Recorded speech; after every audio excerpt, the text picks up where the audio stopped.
JJ Humphrey. I'm with Bobby Cleveland. We're back on Elephant in the Room. Hey, today we're going to talk about something that a lot of people have kind of just not come out publicly and really shown.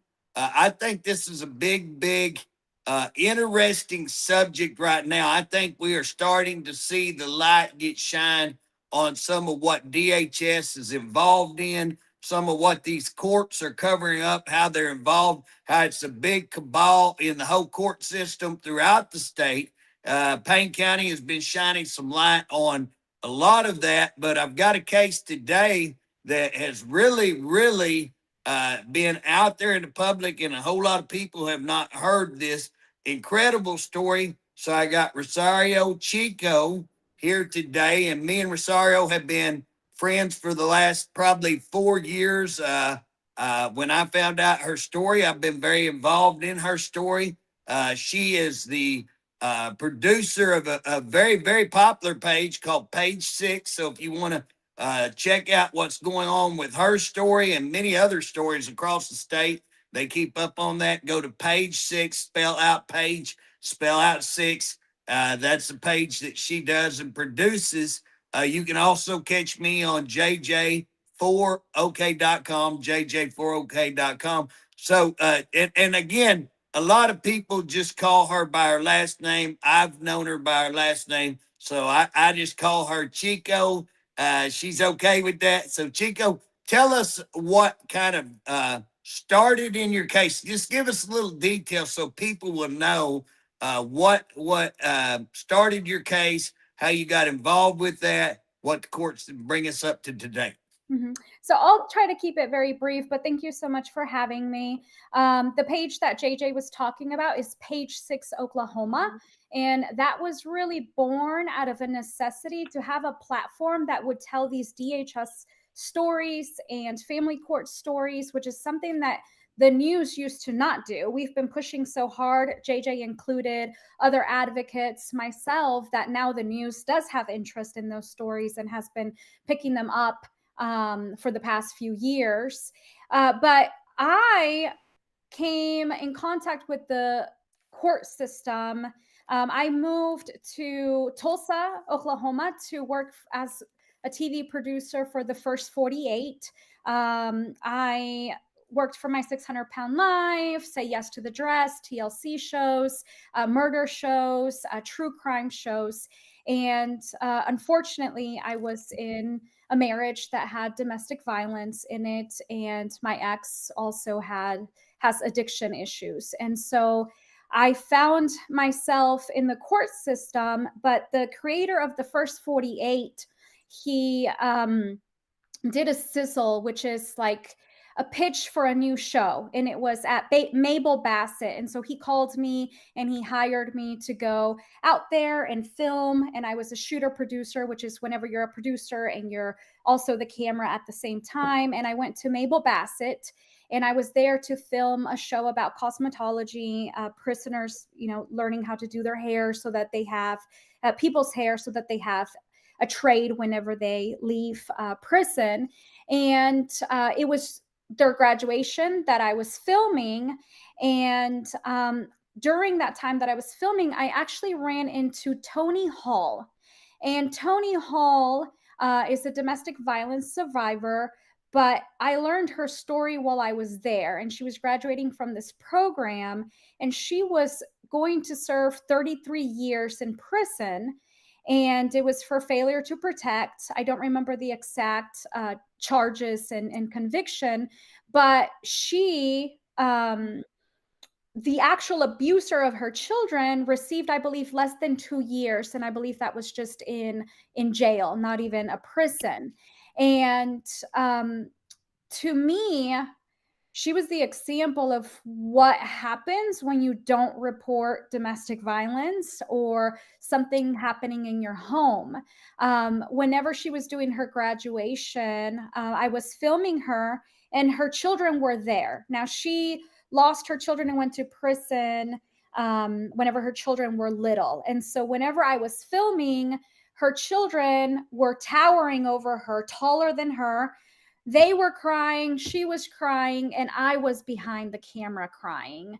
And I just thought, my God, this is the story that needs to be told. Not me being there to film this cosmetology program, but Tony Hall's story about a domestic violence survivor who is serving 33 years in prison for not directly abusing her children. And it's my understanding that she wasn't even home. I believe she was at work. But nonetheless, she received a much higher sentence than the actual abuser, who was her partner. And so she was my first example of you have to call law enforcement if something happens. She was that consequence. And I believe like a week or 2 weeks later, we had a domestic violence incident where my ex was aggressive and got physical. And that was the very first time that I called law enforcement and I made a police report. And had I not met Tony Hall, I don't know that I would have ever called law enforcement. Had I not seen that pain in her and her children longing to be with her, I don't know that I would have ever called law enforcement. And unfortunately, what I learned is that it was not a system there to protect me or my children. It's a system that depends on what attorney you walk in with, what connections those attorneys have, and if they have those connections with guardian ad litems and parenting coordinators and therapists, then nothing's going to go the way of protecting children. It's going to go in the way of who has that attorney that's well connected. And my ex walked in with an attorney that I think now charges $450 an hour, who just ran the show and got the professionals in the case that he needed in the case to bury a lot of the evidence and to not have it be heard and to stretch out the case for a very long time. So we've been trying to divorce for about 8 years. In May, it will be 8 years trying to get a divorce in Tulsa County. And regardless of what, there's so much going on with the case. It's so complex. But regardless, if anybody just pays attention to that detail, an 8-year pending divorce, there's something wrong. There's something wrong. We've never gone to mediation even one time. And so he's had the same attorney throughout all these years.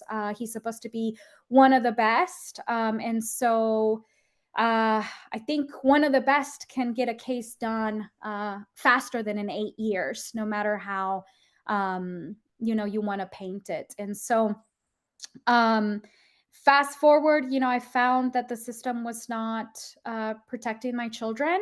There were a lot of backdoor deals, and I got to the point where I was like, these agreements are not protecting my children in any way. My children were released to their dad before he completed parenting classes, before a drug and alcohol evaluation, before he had to do anything to actually become safe and fit. And ever since, it's been that way where he hasn't had to do much of anything to show his safety and has been released the children, while now I don't have my children. I lost my children almost 4 years ago, January 13th, 2025 will be 4 years without my children. They are currently in a guardianship with his mother, so with paternal grandmother.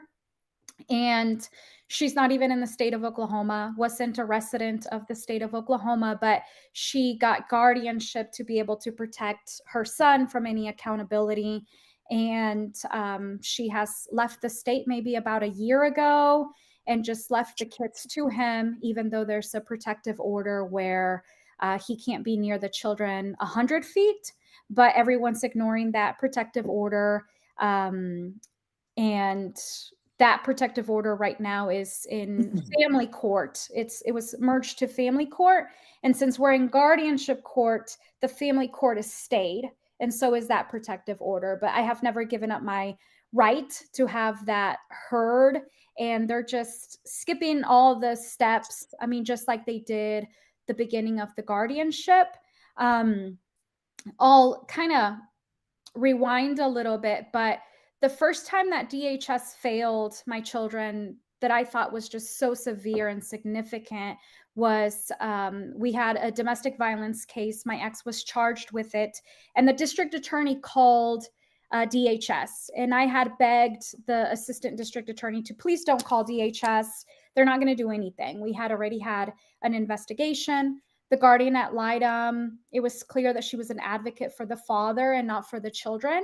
And so I told them, I said, nothing's ever going to happen because the guardian ad litem protects the father, and she's going to be an advocate for him. And that assistant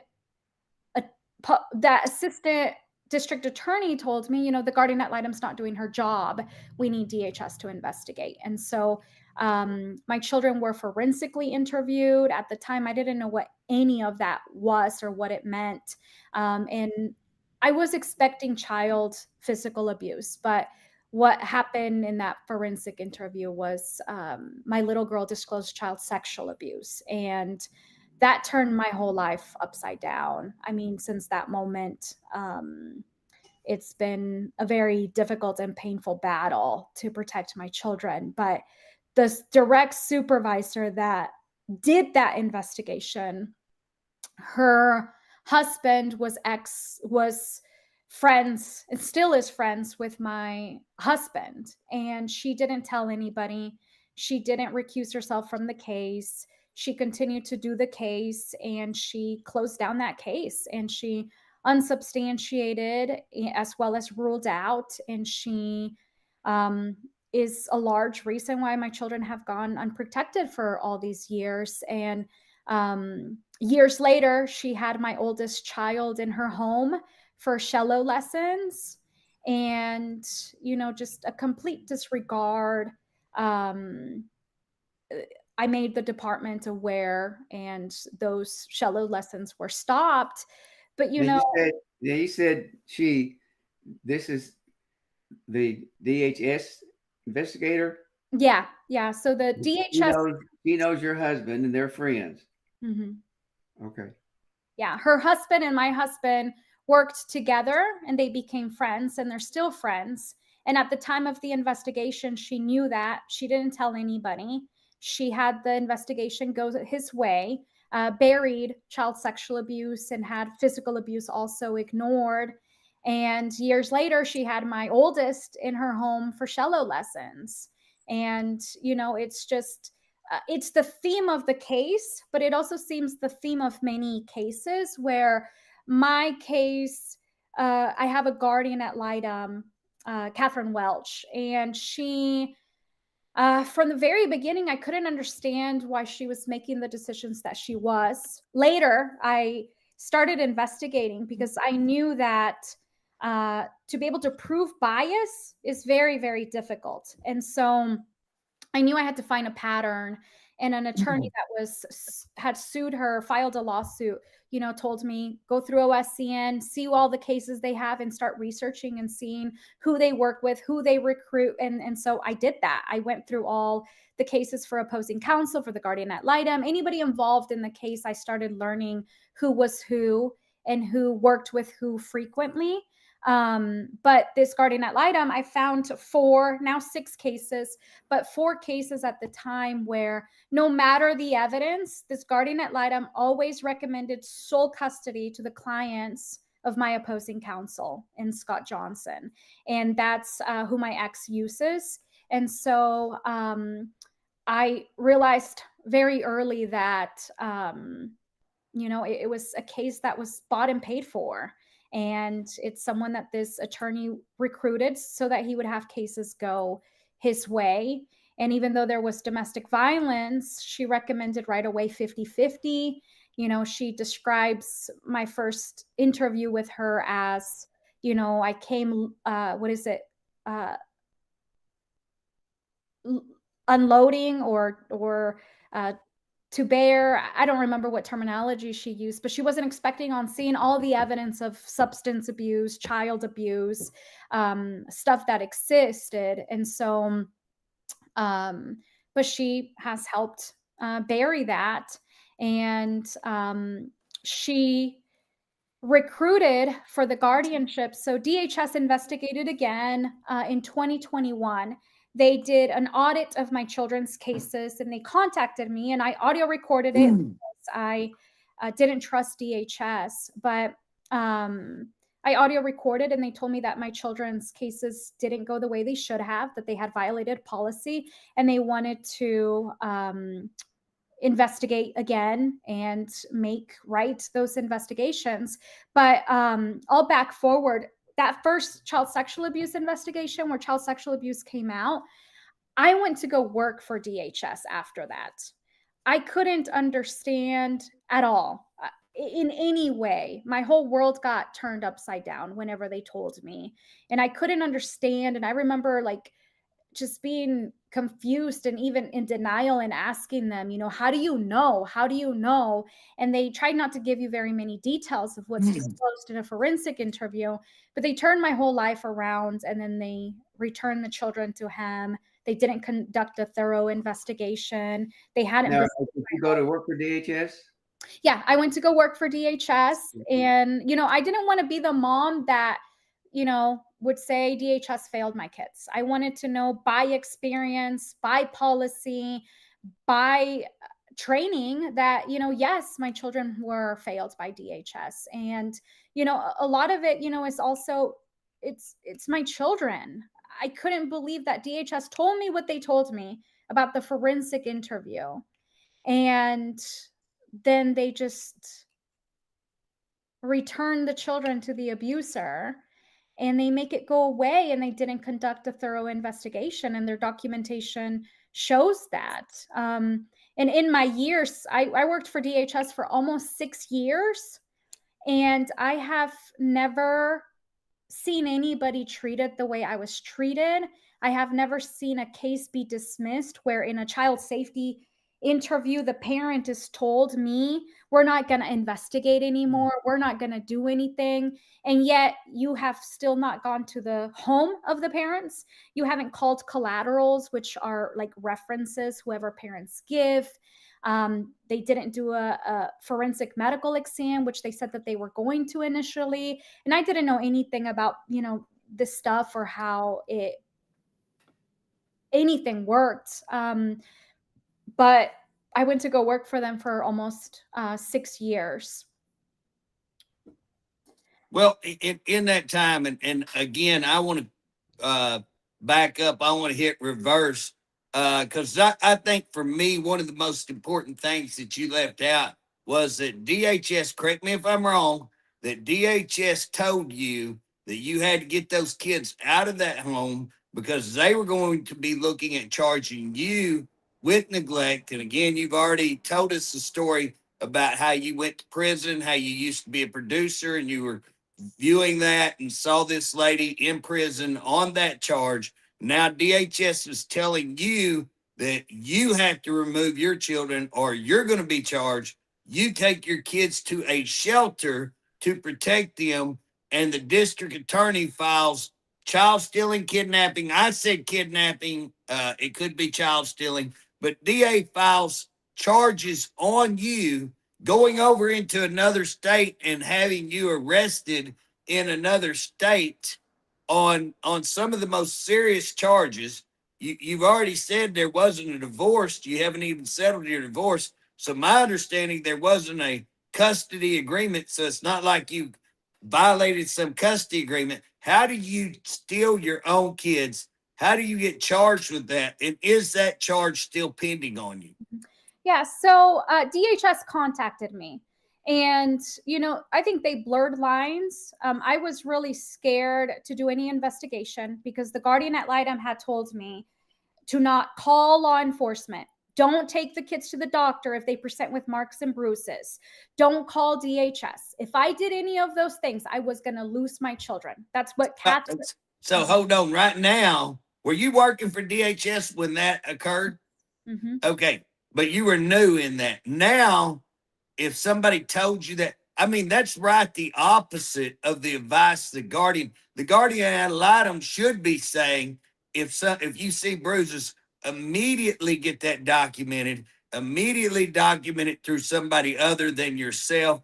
If there's problems, go to the police, go to the doctor, get counselors involved. Now, that's what a good guardian, and guys, so that you know, a lot of people out there listening may not know what a guardian ad litem is. So, just so that you know, I mean, there's a lot of terms we're throwing around that we know, but a guardian ad litem is somebody that the court appoints to protect your children. So, they're supposed to be looking at neither parent, they're supposed to be looking at the interests of the kids. Here's the problem, and Chico kind of referred to this, but these guardian ad litems are getting in tight with the judge. And if they do what the judge wants, they get all the cases.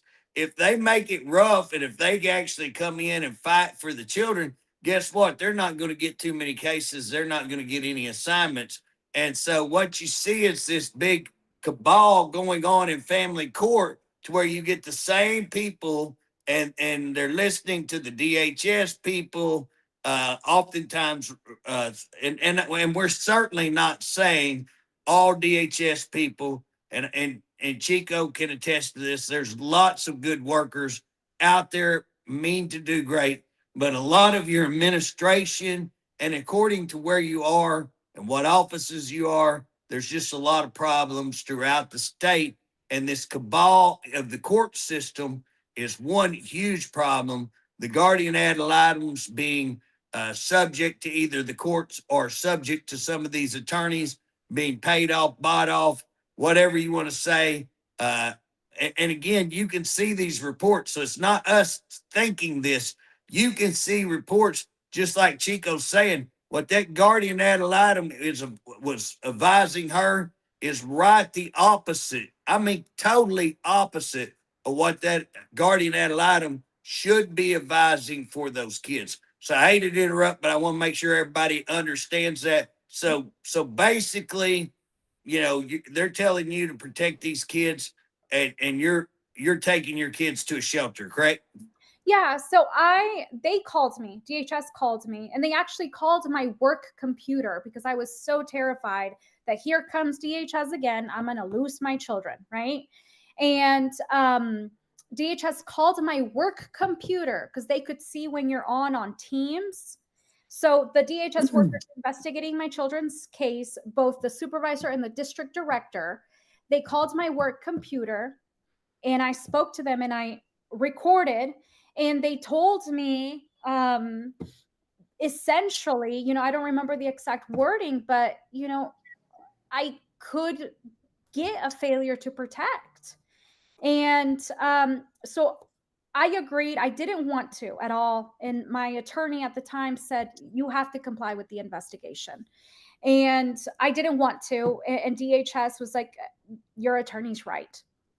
But I allowed for my children to be forensically interviewed again, and DHS set that up. And again, my little girl disclosed child sexual abuse, and my oldest child's physical abuse that had occurred in the past. And this time, my little girl had a medical forensic exam, and in that forensic exam, it has the highest probability selected for child sexual abuse. So there's a forensic medical exam that confirms this child sexual abuse, or it's an indication of it. And DHS calls me to tell me that they're going to substantiate, and I record it because I don't trust DHS. And, I even ask them, in the recording, I say, is there any way where you wouldn't substantiate? And they said, no, we have met the protocol. Once you meet the protocol, you can't unmeet the protocol. And so they told me that they couldn't give me legal advice, but at this point, they were recommending for me to get emergency custody of the children and to not allow the children to go back to dad. And so I couldn't get emergency custody. My attorney at the time was sick. So I got the closest thing to being able to protect my children on my own, and that was a protective order. And that protective order was granted, and it was served to my ex. And I left the state of Oklahoma I didn't want to really leave because my youngest had delays, and um, it was, I just didn't want to move my children, but I felt scared because my ex had a history of, he would threaten me that he was going to kill himself, and he would cut himself with knives. One time he called me from railroad tracks and you can hear the train in the back. He would turn on the faucet and my hair dryer and push me out of the bathroom, that he was going to kill himself. And so there was domestic violence and there were threats of, and so I just thought, if he's held accountable for the first time, what can he do?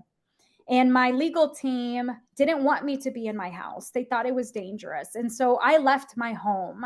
It wasn't safe. It was under a protective order. We didn't have any court order where I couldn't take the kids out of state. He had taken the kids to Kansas City. I had taken the kids to Texas. I had taken the kids to Kansas. There was no order preventing us from taking the kids anywhere. And I was protected by a protective order. And so I got out of the And would you, excuse me, I was asking this.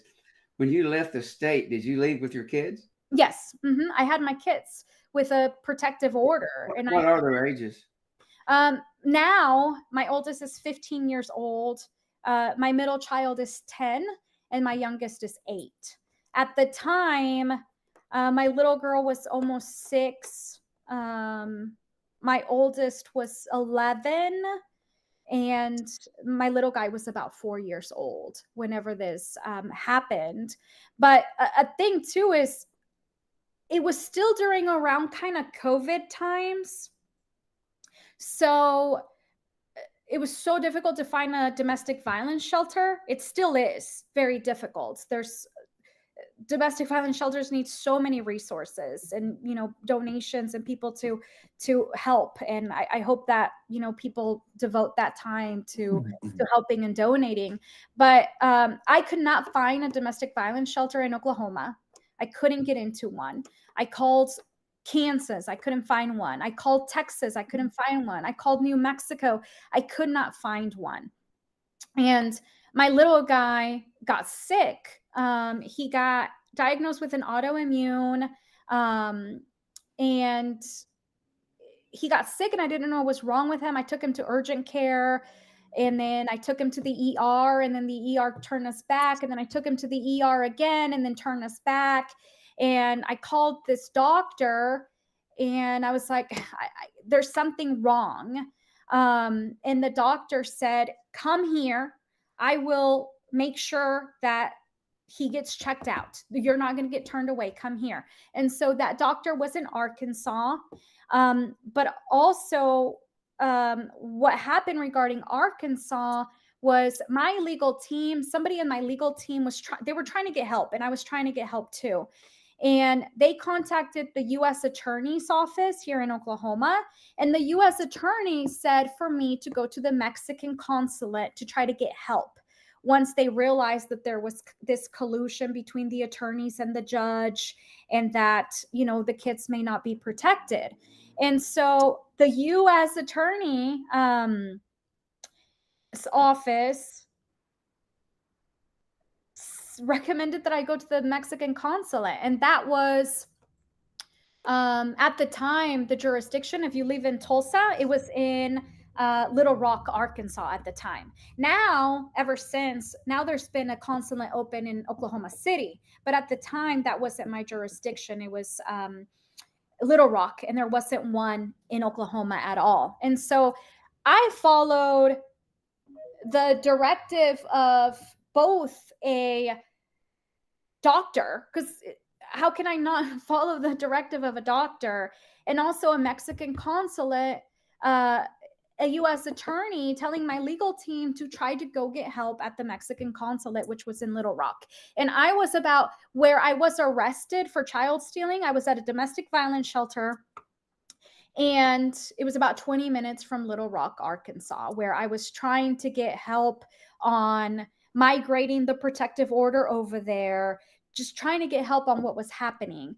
I contacted Homeland Security, and asked them to please help investigate these attorneys and the judge and what was happening.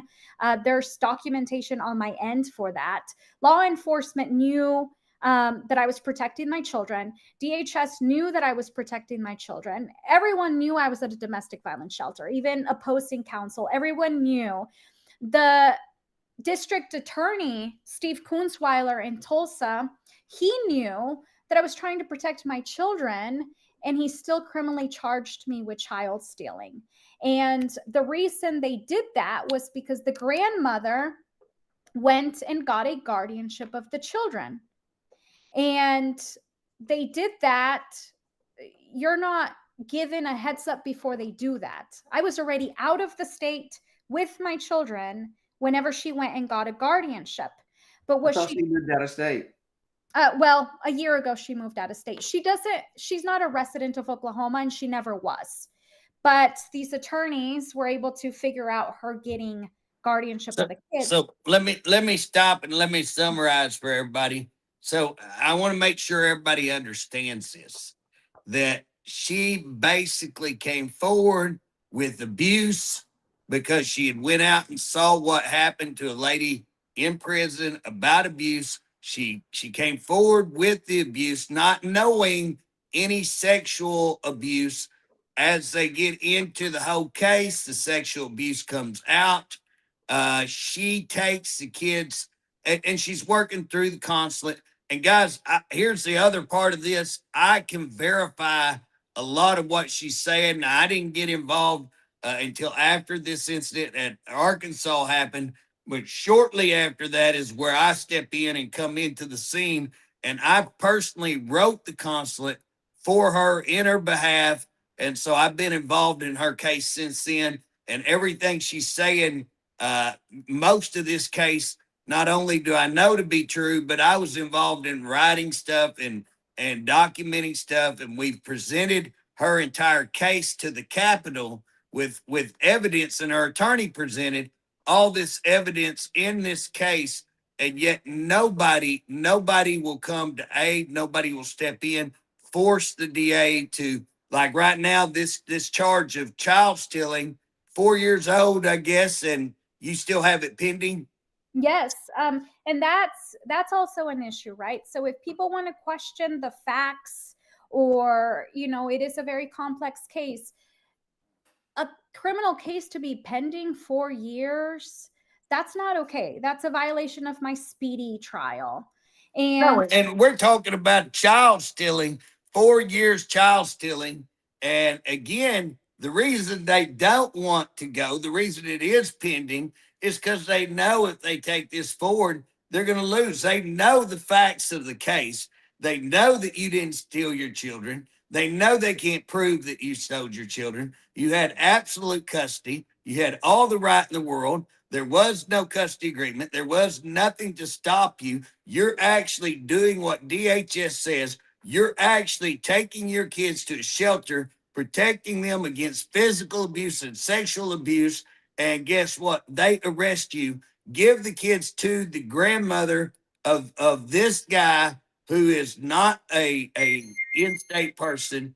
And now we're seeing that 4 years later, you're not able to get your kids. One of the things that amazed me, that working for DHS, that you were tasked with actually supervising people for visitation, correct?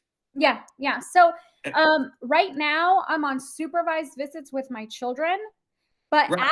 after I got arrested, and before then, right? If you're a DHS worker, you supervise parents. But even after I got arrested, I was supervising parents with their children. I was left alone with children. The state of Oklahoma put the trust in me that I would go visit parents at jails to interview them for kinship placement. And whenever I walk into a jail, nobody pats me down. Nobody checks to see what I'm bringing in or bringing out. It's that trust that the state of Oklahoma had in me to not check anything of when I walked into a jail.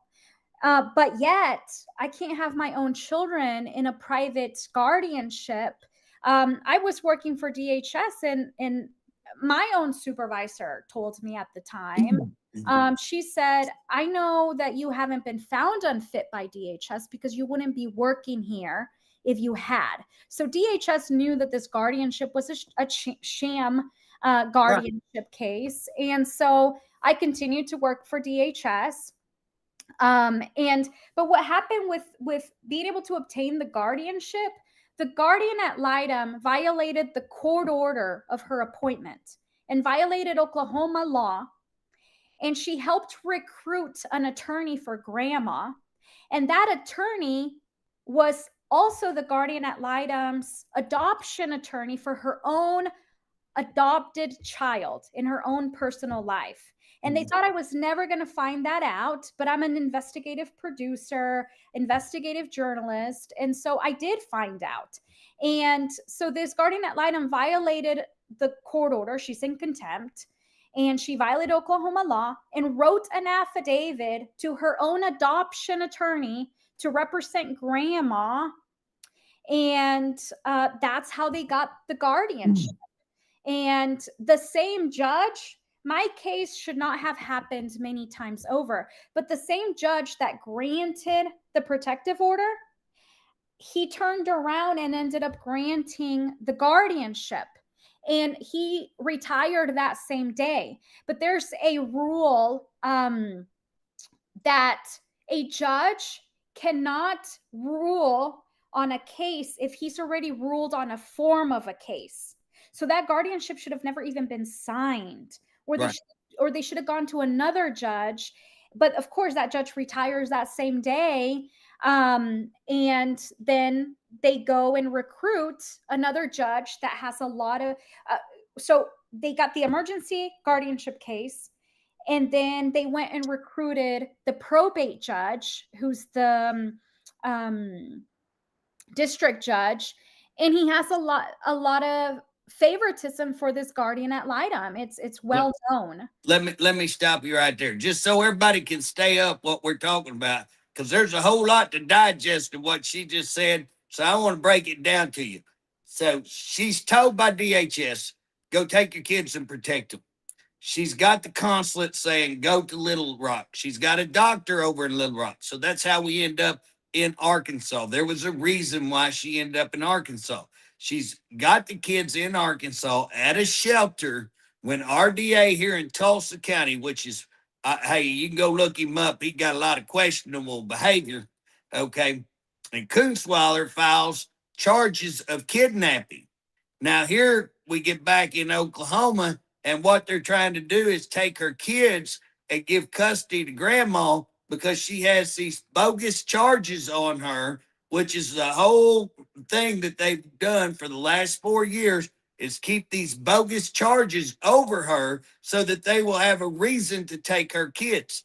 That's the only thing. What else do they have? There's nothing else there except for this child stealing charge, which they know is absolute bogus. But then you have this cabal between these court people, the guardian ad litem, these other attorneys that they bring in, that they've got favoritism and everything that's clear and evident.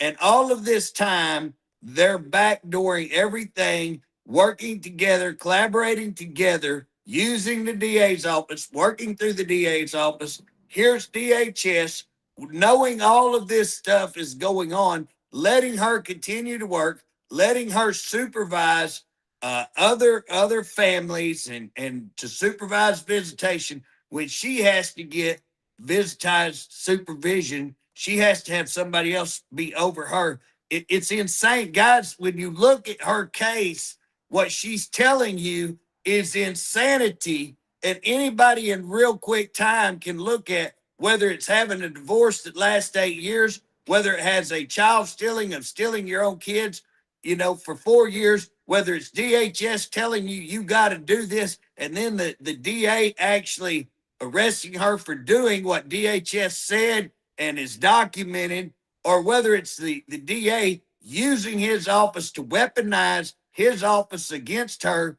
leaving these bogus charges out there forever, and to this day, leaving those charges. You want to talk about criminal? That guy needs charges put on him for using his office like this, in my opinion.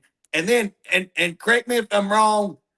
Recently, we had a street, so we were there by the courthouse, by the library, calling out, making people aware of our efforts to get cameras in the courtroom so that people can see this kind of stuff, so we can actually document. Guys, if you try to go get, I'm working right now, and man, I've got a great court reporter up there in Payne County doing an awesome job. But guess what? It costs you $200-300 to get a transcript. And according to how busy she is, now she gets them pretty quick, but according to how busy she is, it can take a week or two to get that transcript. And again, if you need it, you really need it to move forward. So we're out there having a meeting and you were on your own time at that meeting, weren't you?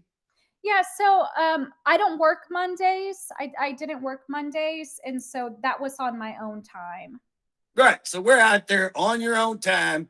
And correct me if I'm wrong, DHS terminated you because you were out there advocating for cameras in the courtroom. So the following day, I got terminated. Yes, I believe it's for that. DHS told me that it was for going on a live radio show and it was to talk about this event. But that's what they used to terminate me, was going live on that radio show. Well, hold on. The cameras in the courtroom ain't got anything to do with DHS, right? I mean, that's nothing to do with DHS. That's got to do with cameras in the courtroom. You're pushing an agenda to make it better for all families and for all people in a courtroom, and yet they're going to terminate you for advocating for what is your right to advocate. I mean, have they give you any clarification as to what their mindset was? So I had requested already, like, to be off. I had physical therapy. I wasn't feeling good. Through all of this, I've become ill, diagnosed with lupus. My doctors say it's directly related to the stress of losing my kids and these criminal charges, everything that's happened, right? So I started physical therapy because lupus comes with a lot of pain and so on, right? And so I had requested off because I wasn't feeling good. I told them I'm going to come back after my physical therapy appointment at like 12:30 or something, which is what I did. And for a lot of these times, I use FMLA. I've had FMLA since like 2020, and I just renew it every time. I have FMLA for PTSD, which stems from domestic violence, and now from this court stuff as well, in losing my children, and for lupus, and it was combined. The last certification, it was combined. And so DHS said that due to that being on the radio show, that I had lied and that I was not sick, and that they checked and that was a violation of policy. And so whenever I met with DHS, they had terminated me already. They didn't investigate at all. And I did tell DHS, I said, you don't get to determine what sick looks like, right? I have an autoimmune diagnosis. I have PTSD. Anybody that looks at me, for a little bit, you're not going to know that I'm sick, right? But they should know because they have the FMLA paperwork. And they didn't bother to ask any questions, whether I went to physical therapy or not, which I did. They didn't ask any questions. But the reality is that with my therapist, part of my plan with my therapist is that I do this advocacy work. That's what got me from being in bed, depressed entirely, becoming sick with an autoimmune diagnosis. And part of my treatment plan with my therapist is to advocate, to speak about my case, and to help others as well. And so going on the radio, going on news stories, doing these events, speaking publicly, and having a voice whenever it's a situation where so rarely does anybody have a voice, and where if you don't use your voice, it does make you sick. It made me sick, right? And so it was covered by FMLA. Well, let me stop you there. What if I go see my doctor and I get done at 9 o'clock? What I do between if I tell them I'm gonna come in at 12:30, what I do between 12:30 and there, I'm not on their clock. I'm not on their time. If I want to go talk to a radio show about courtroom, I went to the doctor. I'm doing what I said I'd do. Guess what? I'm not burning your time. I'm burning my time. That is your time. That's part of your package. Is that you may not make a big salary, but you get certain benefits, and part of your benefits are sick leave and annual leave. And guess what? They don't get to decide what you do on those times. That's your time. And as well, I do want our listeners to know that I went through a period of about 6 years where, man, I had a group after me. I'm talking people hired to kill me. I'm talking 65 investigations, grand juries, all kinds of stuff.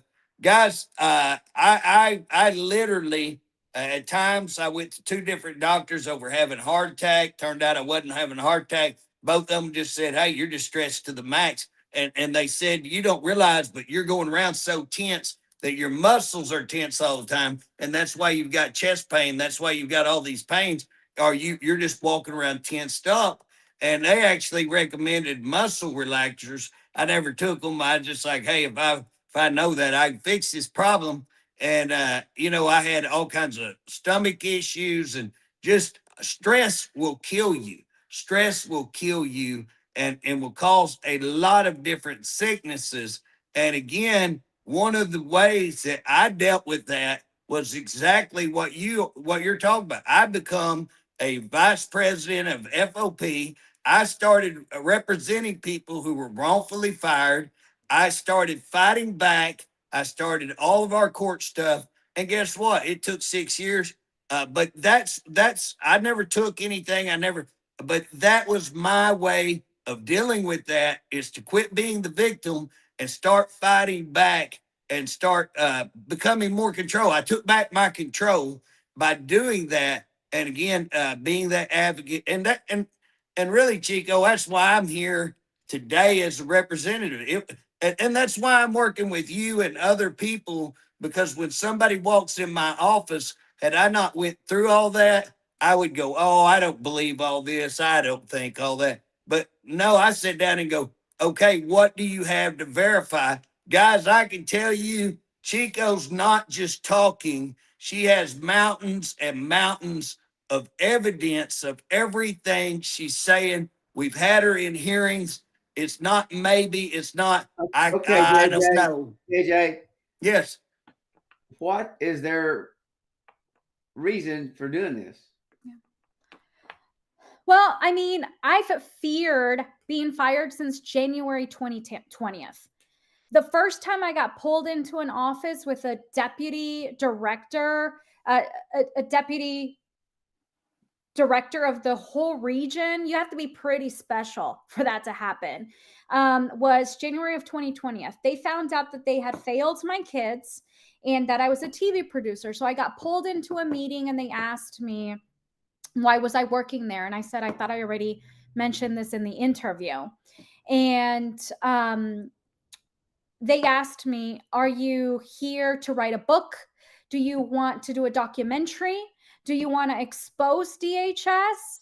And then the deputy director says, because sometimes we feel DHS needs exposed. And him and the district director start cackling. And ever since that day of January 2020, I have feared losing my job. Every time I advocated, every time, because they tried to. They had the inspector general, at least that I know of, 3 times investigated me, found nothing. I've had my email audited, found nothing. After my criminal charges, I came back and they had a meeting with me, and they had all my personal social media laid out on the table, all printed out. And I got asked, they said, do you think you should be working for the department? And this was maybe February of 2022. And I answered them, I said, that is not up to me to determine. That's up to you to determine. And so I would consistently get pulled into these meetings where I would always ask for my attorney or for a union representative to be there, or both. And they would always tell me, it's not that kind of a meeting. They're not privy to that. But whenever I would walk into these meetings, they would ask questions that, had I answered them the way that they hoped I would have answered them, I would have gotten terminated. But And I want to stop you right there. DOC did the exact same thing several years before that. The exact same thing to me. They wanted me to transfer. I had zero problem for 10 years. I get called in on a bunch of investigation that was totally false. They want me to change. They said, we want you to transfer out to Western Oklahoma. I was like, I ain't transferring to Western Oklahoma. No. And from then on, investigation after investigation, they could have ended it because it was so bogus. They never would. And it just kept getting, they started just coming after me because it's easier to get rid of me than deal with the problem and stand and do what's right. Stand up to these people who are violating the law. And the next day, you know, man, I'm in trouble. And what they did, they actually created a monster in me because I never really looked at their policy. I never went and tried to defend anybody. You know, I just wanted to do my job, be left alone. But when they come after me, I had to learn how to protect myself. And like you said, every one of them, we want you to come up here. Well, I'm going to bring my FOP rep. Nope. I'm going to bring my lawyer. Nope. I'm going to bring a recorder. Nope. You're going to come in here and I'll come in there, but I ain't answering. You know what I'm saying? I'm not speaking on nothing. I'm not going to be insubordinate, but I'm going to tell you something. And I would walk in there and say, if this is against the law, I want my Miranda read. If it's not, I want Garrity read. And Garrity just says they can't charge you. If they're asking you questions, they can't charge you with the crime. They would never. We'd go round and round. They finally tell me to leave because I would never submit. Okay, Hey, hey I did. JJ, what is the purpose of DHS? Why are they doing this? Well, well, Bob, I want to What answer got, that. I want to huh? answer that. Bob, think about DOC and your involvement with DOC. Why do they go after people? Why do they fire people? Why do they just harass people and wrongfully? DHS is the same way. DHS got favorites. They got people that they go in there and they go after people because I will tell you my experience with DHS, and I'll let Chico answer to see what her answer is. But if you are smart enough, if you have enough character to stand up to them and say, no, I'm going to demand a hearing, they go after you with all the force. Same thing with the court system. And now you're fighting the government, you're fighting the court system, you're fighting the district attorney. And if you don't have a lot of funds and you're only doing it, there's very few people. One of the things that has saved Chico, she's very, very intelligent, has been able to pull the law up on her own self. She's also had some people helping her and being able to get some attorney help. So, there's a lot of people that would be overwhelmed and wouldn't be able to stand up to, even though it's taking its toll on her physical and she's still fighting. But there's a lot of people just wouldn't have the ability, the means, the backing to fight what she has. So yeah, and I'll say I do have to get off at 4 because that's when my kids come for my you bet. supervised visit. But I'll say, I mean, I've been at the center of, doing these grand juries against DHS, putting DHS on the news, right? That was my goal. And that has happened, to get DHS on the news and keep them on the news for a lot of these violations of law, of policy. And the thing is, I have addressed some of these issues with my own employer, and they told me it was at most importance and they were going to deal with it and handle it. Crickets. They don't do training for the workers. They didn't address anything that I wanted them to address internally. And they continue to not address it, right? And so I used my voice, and but I've been very smart that before I spoke up, I talk to employment attorneys. I talk to whistleblower attorneys, right? I'm not going to do anything that violates the law. I never speak about cases that are mine for work. Never speak about that. I speak about what I have the constitutional right to do, and that's to speak about public safety issues. And so DHS knows, they're aware of Page 6 Oklahoma. They're aware of me being on the news and keeping them on the news. And I'm going to continue to keep them on the news. And so, they're not okay with that, right? Whenever all my personal Facebook is printed out on a page, they're keeping track of everything. They told Senator Prieto that they, every single live that Page 6 does, every single post, they're constantly looking at it. And the thing that they don't know or may know, we have DHS workers that contact the page, even the administrators. Even those that are higher ups, when something's happening, they actually contact the page. And because it's a journalist protected page, I don't have to disclose. The other administrators, the other people that created the page, they don't have to disclose, and we can keep people anonymous. And so we have workers that report stuff to us that are happening, send us emails, so on. And so DHS themselves, even some workers that were very anti the page at the beginning and very critical of the page, because it does criticize DHS a lot. Even those administrators that at first were anti it are now messaging the page with concerns when they need help. Like whenever workers are being beat up and not told that was going to happen to them, and that there were issues, and they don't tell them at all, no warning, no nothing. And then a worker ends up with severe injuries. And, Are you working now? I am not. I am not. So they terminated me September 23rd, and I got unemployment approved, but DHS tried to tried to fight the unemployment. Yeah. And the unemployment commission, let's see if I know the exact name, but the commission that does unemployment, they investigated and they found zero misconduct on my end. And they themselves said that I was doing an activity that was protected through FMLA. And that says, on it says, the final incident occurred when the claimant used sick leave to participate in an activity that was recommended for mental health condition. Claimant had no prior warnings. Based on the information received, the commission finds no misconduct. And that's the Oklahoma Employment Security Commission. I did do mediation with DHS. I appealed the termination, and that was a failed mediation. I can't go into details, but DHS has now reached out to my attorney to speak about a settlement. I have no clue what those terms are. It's probably something laughable, but it's what I'm dealing with. I did want to go back to Kunzweiler. I have to get off here at 4, but Kunzweiler, the GAL contacted him to do criminal charges. And in the first paragraph of this report, it mentions a hand-printed letter, a letter that I've been waiting for 4 years. And we just had a status conference last week, just a few days ago.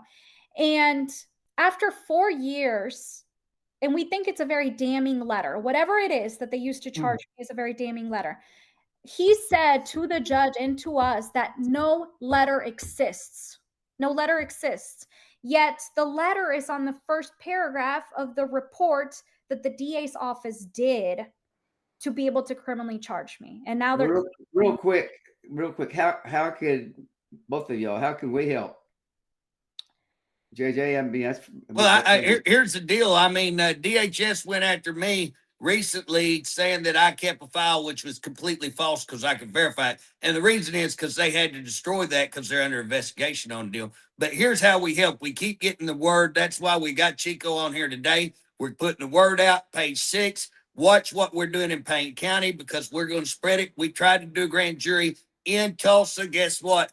He was responsible, Kunzweiler, got that killed, committed law violations in doing that. So we just got to keep getting the word out, just keep putting it out, keep putting it out. you guys go to page 6, follow Chico and the other administrators on that, follow our story.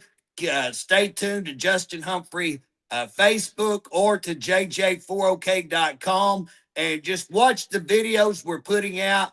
And generally, we share each other's stuff. So page 6 on mine, my stuff's on page 6. We're just going to keep putting it out there. We got 2 or 3 more that join with us, and so that's guys. It's going to take all of us. It's going to take every one of us to stay together and finally hold. It's not just the court system. It's not just the DA. It's our DHS and our government leaders are all in a cabal. They're all involved in this. And that's why we can't get it. So we're going to stay after it. We know Chico's got to go, and we got to get off here at 4 o'clock too. Hey guys, we appreciate everybody. Thank you for Y'all sharing. keep watching. Thank you, Thank guys. you for sharing. Thank See you. ya. Bye bye.